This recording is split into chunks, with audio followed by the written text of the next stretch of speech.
فتح مکہ تک جزیرہ عرب میں آباد تقریباً تمام قبیلے اسلام میں داخل ہو گئے تھے اور نبی صلی اللہ علیہ وآلہ وسلم کی اطاعت قبول کر لی تھی، سوائے قبیلہ بنو حوازن اور قبیلہ بنو ثقیف کے۔ لہٰذا جب ان دو قبیلوں کے سرداروں کو یہ خبر ملی کہ حضور صلی اللہ علیہ وآلہ وسلم اور ان کے ساتھیوں نے مکہ بھی فتح کر لیا اور اب عربوں کا سب سے بڑا قبیلہ قریش ان سے مکمل شکست کھا چکا ہے، تو قبیلہ بنو حوازن اور قبیلہ بنو ثقیف کے سرداران حنین نامی مقام پر اپنی اپنی فوج لے کر جمع ہوئے اور آخری مرتبہ نبی صلی اللہ علیہ وآلہ وسلم کے اس مشن کو روکنے کی کوشش کی غرض سے جنگ کا آغاز کیا۔ یہ شوال 3 ہجری یعنی 630 عیسوی کا زمانہ تھا جب نبی صلی اللہ علیہ وآلہ وسلم کو اس کی خبر ہوئی تو آپ 10,000 صحابہ اکرام کو مکہ سے اور 2,009 مسلمانوں کو لے کر حوازن کی جنگ کے لیے روانہ ہوئے۔ پیارے دوستو، نبی صلی اللہ علیہ وآلہ وسلم خود اس جنگ کے رہنما تھے۔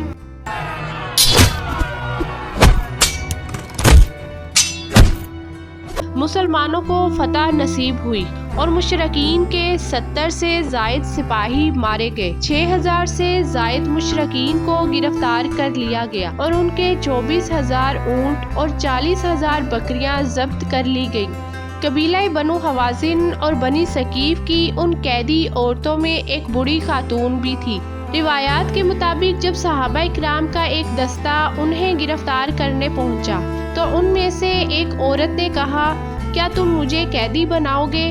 میں تمہارے سپہ سالار اور اللہ کے نبی کی بہن ہوں۔ صحابہ اکرام حیران رہ گئے۔ انہوں نے اس بوڑھی خاتون کو نبی صلی اللہ علیہ وآلہ وسلم کی خدمت اقدس میں پیش کیا۔ جب یہ خاتون حضور صلی اللہ علیہ وآلہ وسلم کے سامنے آئی تو آپ کی جانب محبت بھرے انداز میں دیکھنے لگی اور بولی، اے اللہ کے رسول، میں تمہاری بہن شیمہ بنت حارثہ ہوں۔ نبی صلی اللہ علیہ وآلہ وسلم نے ماضی کی یادیں ٹٹولتے ہوئے فرمایا، ہاں، بنی سعد میں میری ایک بہن کا نام شیمہ تھا۔ اس پر وہ خاتون جلدی سے بولی، یا رسول اللہ، ایک مرتبہ جب ہم لوگ اماں حلیمہ سعدیہ کے گھر پر کھیل رہے تھے تو آپ نے میری پیٹھ پر کاٹ لیا تھا، جس کا نشان آج بھی موجود ہے۔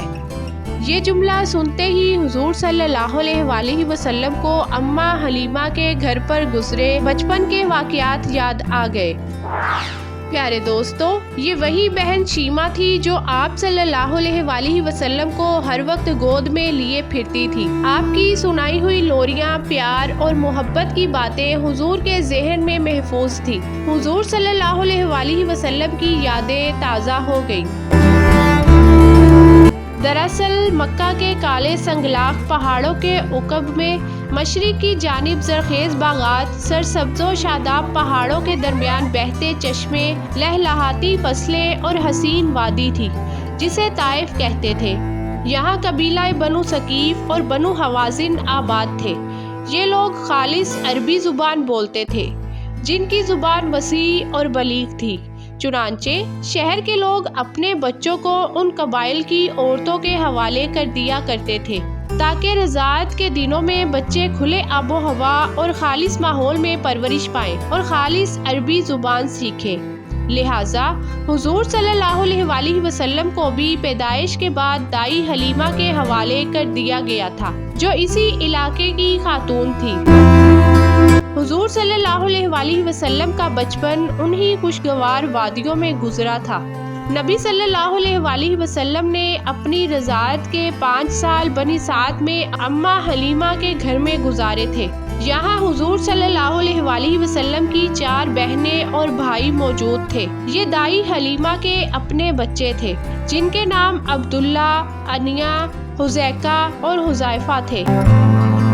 پیارے دوستو، تاریخ میں حذیفہ شیمہ کے نام سے مشہور ہوئی۔ سیرت ابن ہشام میں لکھا ہے کہ حضرت شیمہ بچپن میں حضور کو ہر وقت گود میں لیے پھرتی تھی اور لوریاں دے کر سلاتی تھی۔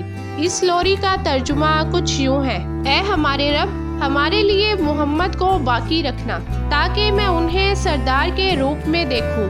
اے اللہ، ان کے دشمنوں اور حاسدوں کو ذلیل و رسوا کرنا اور محمد کو دائمی عزت عطا فرمانا۔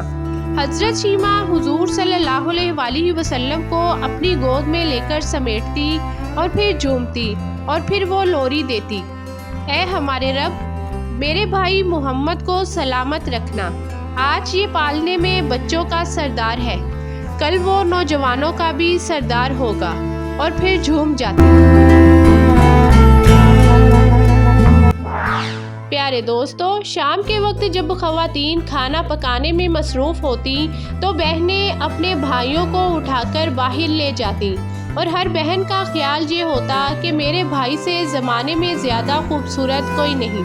ایک کہتی میرے بھائی جیسا کوئی نہیں، دوسری کہتی میرے بھائی جیسا کوئی نہیں۔ اتنے میں سیدہ شیمہ اپنے بھائی حضرت محمد صلی اللہ علیہ وآلہ وسلم کو اٹھا کر لے آتی اور دور سے کہتی میرا بھائی بھی آ گیا ہے، تو سب کے سر جھک جاتے۔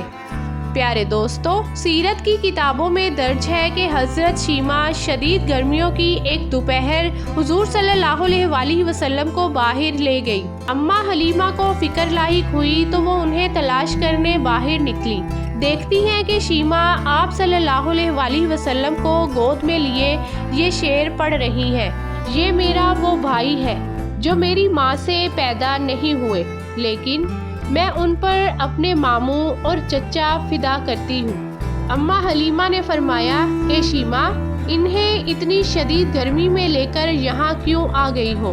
عرض کیا، اماں جان، انہیں گرمی نہیں لگ رہی، کیونکہ دھوپ سے حفاظت کے لیے ان پر ایک بادل سایہ کرتا رہتا ہے۔ جب یہ چلتے ہیں تو وہ بادل بھی چل پڑتا ہے، اور جب یہ رک جاتے ہیں تو یہ بادل بھی رک جاتا ہے۔ پیارے دوستو، اسی طرح وقت تیزی سے گزرتا رہا، دن مہینوں میں اور مہینے سالوں میں بدل گئے۔ حضرت شیمہ جوان ہو گئی اور ان کی شادی بنو ثقیف میں کر دی گئی۔ 5 سالوں بعد حضور صلی اللہ علیہ وآلہ وسلم واپس مکہ تشریف لے گئے۔ جب نبی صلی اللہ علیہ وآلہ وسلم نے مکہ میں دعوت و تبلیغ کا آغاز کیا تو حضرت حلیمہ کئی بار مکہ اور پھر مدینہ آئیں اور حضور صلی اللہ علیہ وآلہ وسلم سے ملاقات بھی کرتی رہی، لیکن سیدہ شیمہ سے آپ کی کوئی ملاقات نہ ہو سکی۔ اب اتنے عرصے بعد بہن کو قیدی کی صورت میں اپنے سامنے دیکھ کر حضور کی محبت جاگ اٹھی اور آنکھوں سے آنسو جاری ہو گئے۔ بہن کے استقبال کے لیے اٹھے اور اپنی چادر زمین پر بچھا دی اور انہیں اپنے پاس بٹھایا۔ دونوں بہت دیر تک بچپن کی یادیں تازہ کرتے رہے۔ صحابہ کرام ارد گرد کھڑے باتیں سن رہے تھے اور ان کی آنکھوں سے آنسو جاری تھے۔ تاریخ یعقوبی کے مطابق رسول اللہ صلی اللہ علیہ وآلہ وسلم کے ساتھ سیدہ شیمہ کی بات چیت کے دوران انہوں نے حوازن کے قیدیوں کو رہا کرنے کی درخواست کی، لہٰذا حضور صلی اللہ علیہ وآلہ وسلم نے حکم دیا کہ قیدیوں کو فدیہ لے کر انہیں رہا کر دیا جائے۔ نبی صلی اللہ علیہ وآلہ وسلم نے بہت سا مال، چند اونٹ اور دیگر مویشی اپنی بہن کو عنایت فرماتے ہوئے یہ پیشکش کی کہ اگر وہ چاہیں تو مدینہ میں ہی رک سکتی ہیں، لیکن انہوں نے واپس اپنے قبیلے جانے کی خواہش کی، جس پر انہیں نہایت ہی عزت و احترام کے ساتھ ان کے گھر روانہ کر دیا گیا۔ ملتے ہیں بہت جلد ایک نئی معلوماتی ویڈیو کے ساتھ، تب تک اپنا خیال رکھیے گا۔ شکریہ، اللہ نگہبان۔